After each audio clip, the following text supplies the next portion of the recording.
Chapter 10. Now I, Paul, myself, entreat you by the humility and gentleness of Christ, I, who in your presence am lowly among you, but being absent am bold toward you. Yes, I beg you that I may not, when present, show courage with the confidence with which I intend to be bold against some, who consider us to be walking according to the flesh.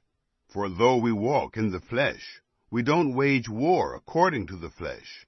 For the weapons of our warfare are not of the flesh, but mighty before God, to the throwing down of strongholds, throwing down imaginations, and every high thing that is exalted against the knowledge of God, and bringing every thought into captivity to the obedience of Christ, and being in readiness to avenge all disobedience when your obedience is made full.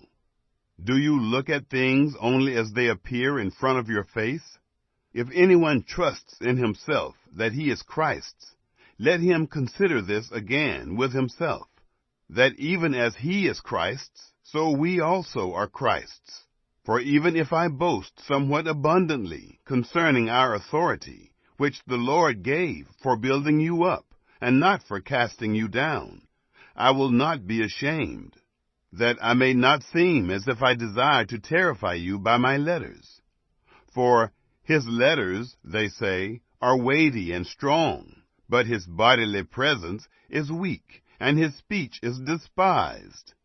Let such a person consider this, that what we are in word by letters, when we are absent, such are we also, indeed, when we are present. For we are not bold to number or compare ourselves with some of those who commend themselves, but they themselves, measuring themselves by themselves, and comparing themselves with themselves, are without understanding. But we will not boast beyond proper limits, but within the boundaries with which God appointed to us, which reach even to you. For we don't stretch ourselves too much, as though we didn't reach to you.